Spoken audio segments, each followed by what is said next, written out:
कैसे बेंड हो।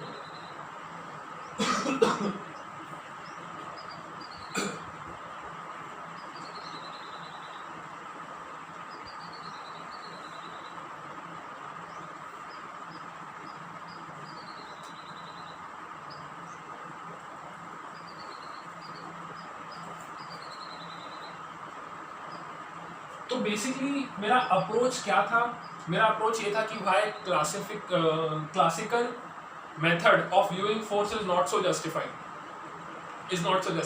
एंड भाई field theory, and this is also classical field theory. अगर मैं बहुत डेप्थ में बात करूँ तो there is quantum field theory, ठीक है, एंड इनके बहुत ज़्यादा कॉन्ट्राडिक्शंस हैं, उस बारे में मैं डिस्कस नहीं करना चाहता, but this is also classical way of viewing field theory, ठीक है।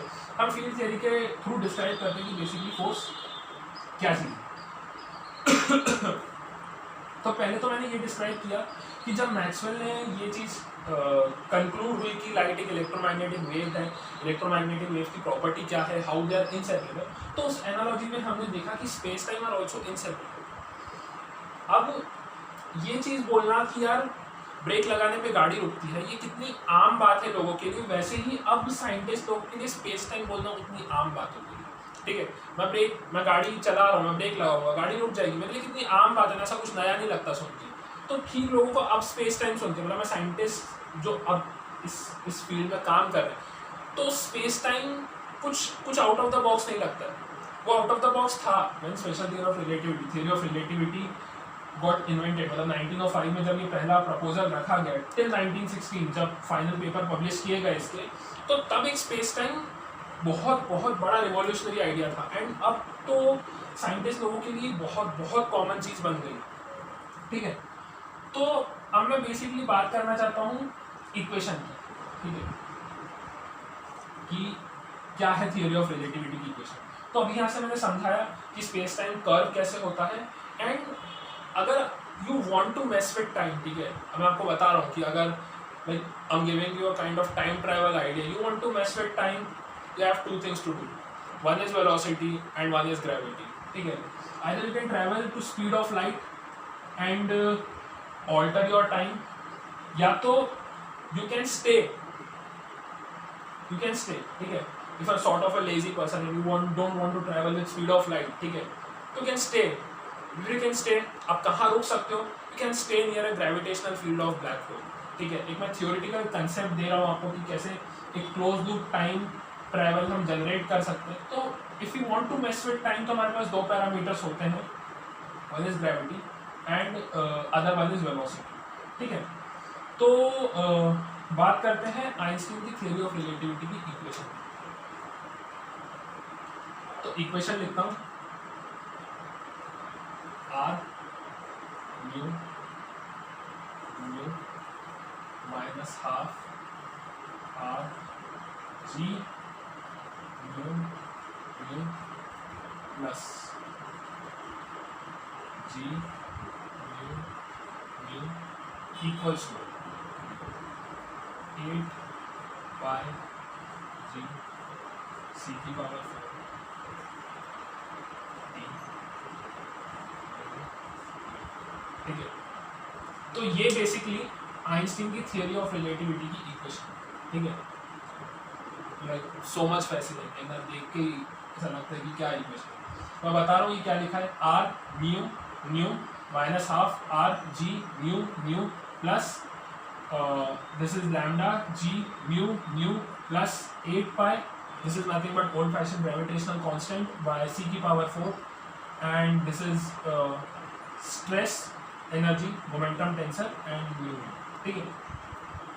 क्या है ये सारे कांस्टेंट, इसको इसके बारे में बात करेंगे, एंड ये क्या डिफाइन करते हैं बेसिकली उसके बारे में बात करेंगे। मैं इसका डिटेल एक्सप्लेनेशन नहीं देने वाला इस वीडियो में, काफ़ी लंबा, मतलब देने को 3 घंटा चला जाएगा, और मैं खुद उतना एक्सपर्ट नहीं हूँ उन मैथमेटिकल टॉपिक्स में, मतलब मैं खुद टेंसर कैलकुलस और रायमन ज्योमेट्री उतना अच्छा हैंडल करना नहीं जानता, ठीक है।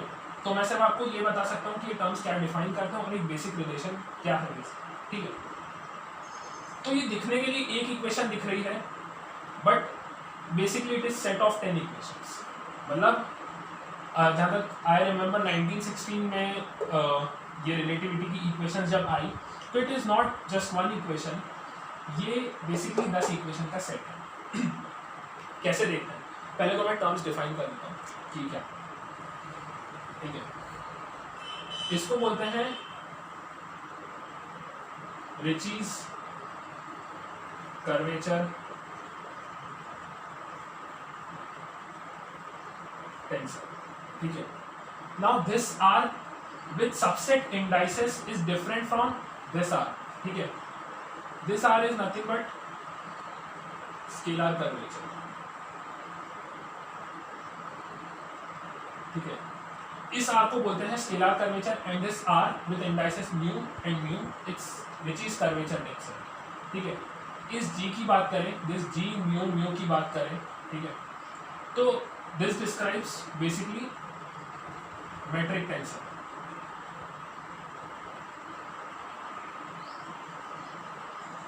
ठीक है।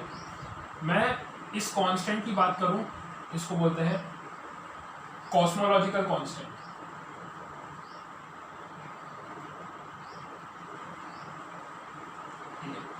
ये सारे कांस्टेंट्स है तो वाकिफ है, 8 pi capital G Newton's constant, gravitational, c speed of light.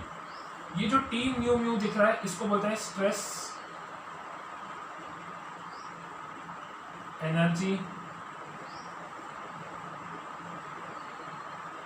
Momentum tensor, ठीक है। तो पहले तो मैंने सारे टर्म्स डिस्क्राइब किए कि ये टर्म्स है, ठीक है। अब देखें तो यहाँ हर इसमें टेंसर लिखा गया, ठीक है। बेसिकली अगर हम आइजैक न्यूटन के पॉइंट ऑफ व्यू से बात करें तो ग्रेविटी जो थी it is a scalar quantity है ग्रेविटी, ठीक है। डायरेक्शन की बात नहीं करेंगे हम, मैग्नीट्यूड की बात, सिर्फ मैग्नीट्यूड से काम चलेगा। तो जो फोर्स ऑफ ग्रेविटी थी according to Isaac Newton it was scalar quantity. But जब फील्ड थियरी कंसेप्ट में, तो जो फील्ड होती है वो भी बेसिकली स्केलर वेक्टर ऐसे होते हैं। अब मान लो टेम्परेचर फील्ड है, ठीक है, तो टेम्परेचर फील्ड है स्केलर फील्ड। जबकि अगर मैं हिग्स फील्ड की बात करूँ तो हिग्स फील्ड वेक्टर फील्ड, ठीक है। तो जो फील्ड है वो भी स्केलर और वेक्टर होती है, बट जो ग्रेविटेशनल फील्ड है इट्स बिट कॉम्प्लिकेटेड एंड उसको बोलते हैं टेंसर फील्ड। ये एक मल्टी डायमेंशनल एरे से डिस्क्राइब किया जा सकता है, जिसके लिए हमें मैथ्स का एक बहुत अच्छा आइडिया होना चाहिए। बेसिकली हम टेंसर मैथ्स में भी पढ़ते हैं, मतलब जब हम जैसे रैंक वेक्टर बेसिस की बात करते हैं, तो अगर हम थोड़ा और टॉपिक को आगे एक्सटेंड करें तो हम टेंसर की बात करते हैं। तो for Albert Einstein gravitational field was a tensor field की, ठीक है। अब मैं ये बात करना चाहता हूँ इस इंडाइसेस की, ठीक है। ये इंडाइसेस की बात करना चाहता हूँ, that is new and mu. अब ये न्यू और म्यू जो इंडाइसेस है they can have some set of values, that set of values is 0 1 2 3, ठीक है। क्या है ये set of values? अगर दोनों जगह 0 लिखा है तो बेसिकली ये टाइम की बात कर रहा हूँ। मतलब if mu are taking value 0, मतलब मैं टाइम कोऑर्डिनेट की बात कर रहा हूँ।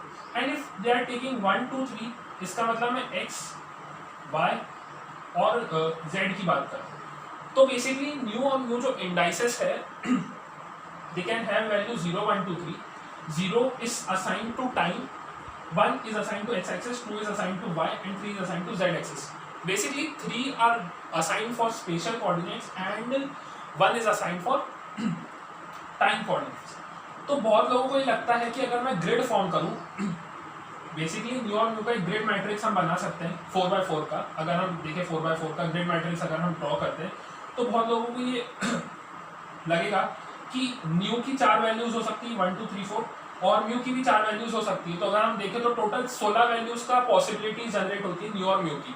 तो अगर हम इक्वेशंस को रखें, न्यू और म्यू की वैल्यू स्पेसिफाई करें, तो लोगों को लगता है इसमें 16 इक्वेशन जनरेट होगी, ठीक है। न्यू और म्यू जो इंडाइसेस है अगर हम उसमें ये इक्वेशंस रखें तो दे हैव दिस फीलिंग कि 16 इक्वेशंस यहाँ से जनरेट होगी, बट ऐसा नहीं है। क्यों ऐसा नहीं है? क्योंकि यहाँ सिमेट्रिकल इक्विवेलेंस का एक प्रिंसिपल होल्ड होता है, that is 0 1 is equal to 1 0। तो कुछ जो वैल्यूज हैं वो कैंसिल आउट हो जाएंगी एंड इस पूरे इक्वेशन से 10 इक्वेशन जनरेट होती है, ठीक है। ये तो थोड़ी बात हुई।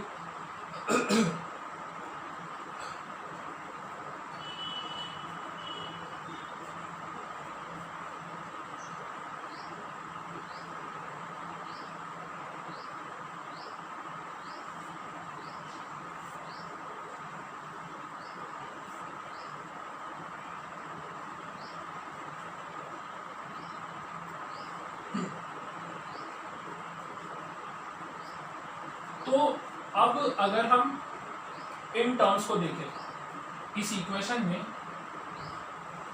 इन टर्म्स को देखें, तो बेसिकली ये वही टर्म्स है जो स्पेस टाइम कर्वेचर को डिनोट करते हैं, ठीक है।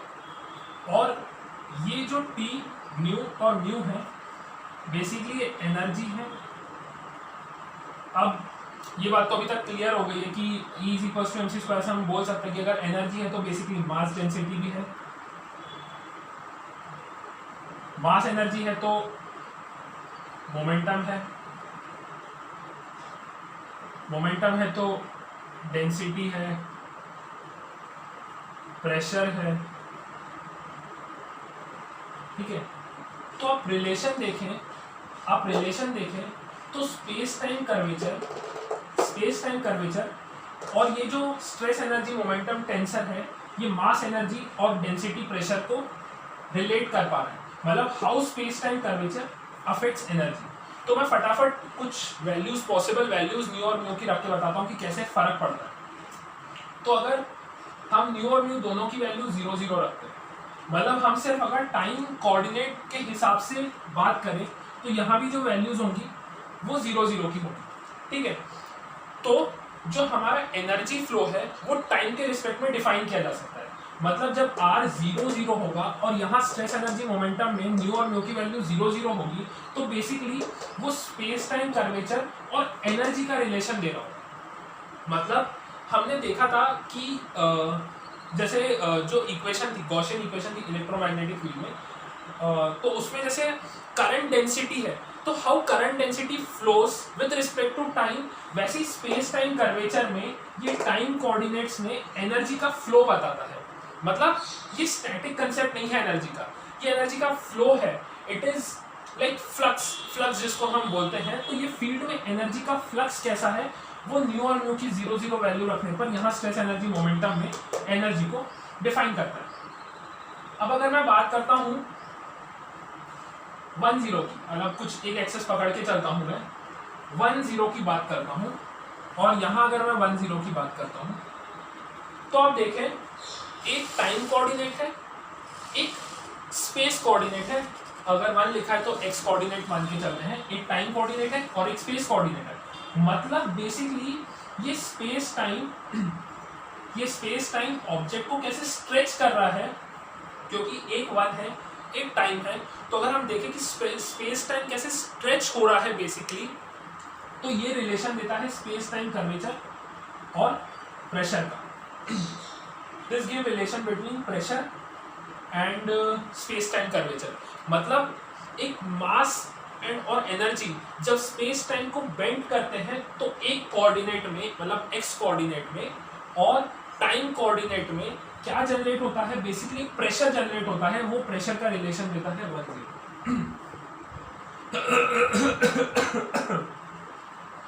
अब अगर मैं बात करूं किसकी, 2 0 की करके या 2 1 की करके, ठीक है।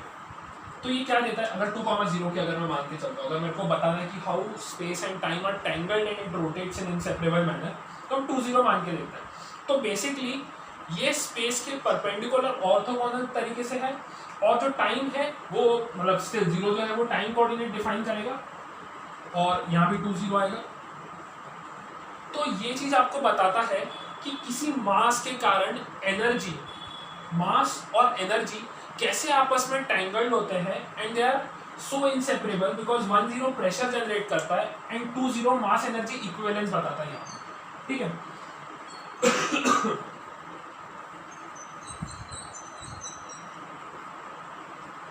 अब अगर मैं इसको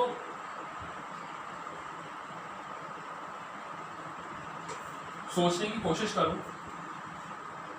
एक रफ आइडिया दूं कि बेसिकली ये टी और न्यू म्यू से क्या हो रहा है अगर हम इंडाइसेस की बात करें, तो ये indices is nothing but grid matrix, ठीक है। तो यहाँ जो जी है, ये जो मैट्रिक टेंसर है, ये जो फोर्स ऑफ अट्रैक्शन है, ये बताता है, ये बेसिकली बताता है कि हमारा एनर्जी और डेंसिटी कितनी है।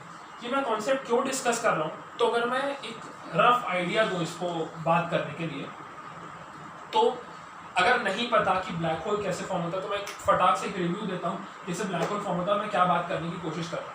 तो बेसिकली स्टार है, तो स्टार के जो खुद के जो अंदर के पार्टिकल्स हैं, उनका खुद का ग्रेविटेशनल फील्ड होता है जो पार्टिकल्स को अंदर खींचने की कोशिश करते हैं।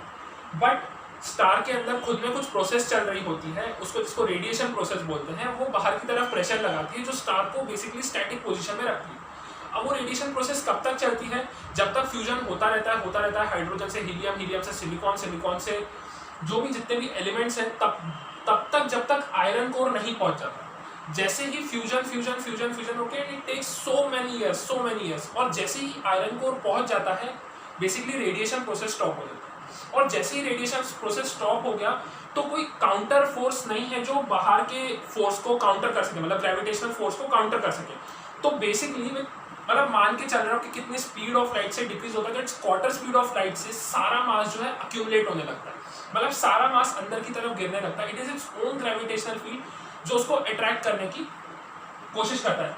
अब वो इतना मास इतने कम वॉल्यूम में, जैसे हम जानते हैं density equals to mass by volume, तो इतना heavy mass, like some stars are so massive than even sun also, इतना मास इतने कम वॉल्यूम में अक्यूमुलेट होता है जो डेंसिटी को बहुत ज्यादा करता है, और मैं यही चीज कहना चाह रहा हूँ कि यहाँ जो टेंसर है, जो डेंसिटी टेंसर क्वांटिटी है, how it affects force, how it affects metric tensor, यहाँ फोर्स ऑफ ग्रेविटी कितनी ज्यादा हो जाती है because of such high density.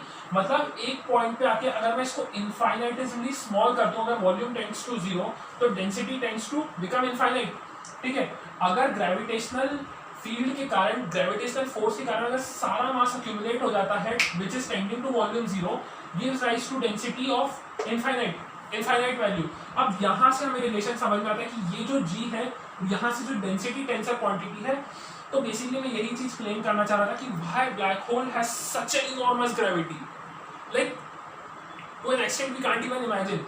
Why to an extent? क्योंकि लाइट की इतनी स्पीड होने के बावजूद उसका इतना एस्केप वेलोसिटी नहीं है। जैसे हम सैटेलाइट की एस्केप वेलोसिटी की बात करते हैं 3 × 10⁻⁸ मीटर पर सेकंड, 11.1 किलोमीटर पर सेकंड, हमें सैटेलाइट की अगर एस्केप वेलोसिटी निकालनी होती तो लाइट की 3 × 10⁸ किलोमीटर पर सेकंड होने के बावजूद ये अर्थ, मतलब ये ब्लैक होल के फोर्स ऑफ ग्रेविटी को एस्केप नहीं कर पाते। तो मैं यहाँ से अंदाजा दिलाने की कोशिश कर रहा था कि how dense is black hole and how strongly gravity, force of gravity is near black hole, कि हम उतना लाइट लाइक फोटॉन्स तक एस्केप नहीं कर पाते हैं। They are so much bent in time, क्योंकि ब्लैक होल खुद एक कर्वेचर प्रोड्यूस करता है, जो इतना शार्प है कि even light can't escape and it gets curve, मतलब यहाँ से लाइट भी एस्केप नहीं कर सकती। तो ये मेरा एक बेसिक मतलब अप्रोच था ये डिस्कस करने का। एंड जो हमने पहले डिस्कस किया, तो ये बेसिकली स्पेस टाइम कर्वेचर और फ्लक्स की बात करते हैं कि हाउ मोमेंटम का फ्लक्स कैरी होता है। जैसे हम बात करते हैं फ्लूइड फ्लक्स की बात करते हैं, किसी एरिया से क्रॉस होता है, जैसे हम बर्नौलीज थ्योरम में डिस्कस करते हैं कि फ्लक्स से जैसे फ्लूइड पास करता है इक्वेशन ऑफ कंटिन्यूटी की, तो एरिया इंटू वेलोसिटी जैसे कांस्टेंट रहता है, तो एरिया घटाऊंगा तो वेलोसिटी बढ़ेगी, क्योंकि अल्टीमेटली प्रोडक्ट तो कांस्टेंट रहने वाला है। तो सेम यही चीज होती है कि बेसिकली अगर किसी ओरिजिन से फील्ड इवॉल्व कर रही है तो दोनों का जो प्रोडक्ट होगा वो तो बेसिकली कांस्टेंट होगा। तो एरिया से जितनी फ्लक्स लाइन आएगी, जितना मोमेंटम और एनर्जी पास होगी, वो तो हमेशा कांस्टेंट ही होगी, या तो स्ट्रेंथ डिक्रीज होगी या तो एरिया डिक्रीज होगा, बट जो फ्लक्स होता है वो कांस्टेंट रहता है स्पेस टाइम कर्व होने के बावजूद। तो ये बेसिक आइडिया था। हर टर्म को बहुत ज़्यादा डिटेल में डिस्क्राइब किया जा सकता है। जैसे इसमें कुछ कंसेप्ट होता है क्रिस्टोफर सिंबल का, जो हमें कोवेरिएंट का एक आइडिया देता है, बट मैं उतना डिटेल में डिस्कस नहीं करूँगा, मुझे खुद को क्रिस्टोफर सिंबल उतना अच्छे से समझ में नहीं आता और मैं उतना अच्छा आइडिया नहीं दे सकता। मैं फाइनली इस इक्वेशन की बात करूँगा जो कि लैम्डा, ठीक है।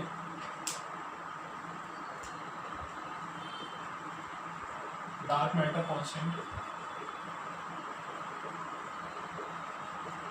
ठीक है, या इसको कॉस्मोलॉजिकल कांस्टेंट भी बोलते हैं। तो ये क्यों इन्वॉल्व होता है, अगर आप कुछ जगह थ्योरी ऑफ रिलेटिविटी की इक्वेशन देखेंगे तो ये इन्वॉल्व भी नहीं होता क्योंकि इतना नेग्लिजिबल होता है, बट ये कहाँ क्यों लाने की जरूरत पड़ी, मैं एक ब्रीफ डिस्क्रिप्शन देता हूँ। आइंस्टीन का मानना था हबल्स थियरी के पहले कि यूनिवर्स जो है वो स्टैटिक है, तो यूनिवर्स एक्सपैंड नहीं कर रहा है। और आज जब मैं बात कर रहा हूँ तो मुझे पता है कि बेसिकली यूनिवर्स एक्सपैंड हो रहा है टाइम के साथ साथ। मैं एक बार बात कर रहा हूँ तो यूनिवर्स एक्सपैंड हो रहा है, ये चीज़ कंफर्म्ड है, हबल्स थियरी जिसको हम बोलते हैं। बट आइंस्टीन के टाइम पे इट वाज मतलब मानना था कि यूनिवर्स जो है स्टैटिक है। But Einstein was pretty sure कि हमारा जो यूनिवर्स है it has its own gravitational field which is affecting other galaxies, and if it is affecting other galaxies तो एक्सपेंशन या कॉन्ट्रैक्शन होने के चांसेस है। तो he invented this cosmological constant to counter the effect of gravitational field, मतलब उसको static रखना था यूनिवर्स को, तो उसने एक कॉस्मोलॉजिकल कांस्टेंट इन्वेंट किया जो बाकी ग्रेविटेशनल फील्ड्स को काउंटर बैलेंस करेगा and basically tries to keep universe in a static position. अगर मैं ब्रीफ में डिस्क्राइब करने की कोशिश करूँ तो ये वो कॉस्मोलॉजिकल कांस्टेंट है। तो this was completely regarding theory of relativity equation. मैंने भी बहुत ज़्यादा मैथ्स डिस्कस नहीं किया क्योंकि मुझे भी खुद को उतना ज़्यादा नहीं आता है, कुछ चीज़ें आती है बट वीडियो बहुत ज़्यादा लेंथी हो जाएगा। तो आज के लिए इतना ही, थैंक यू। आई गेस मज़ा आएगा ये वीडियो।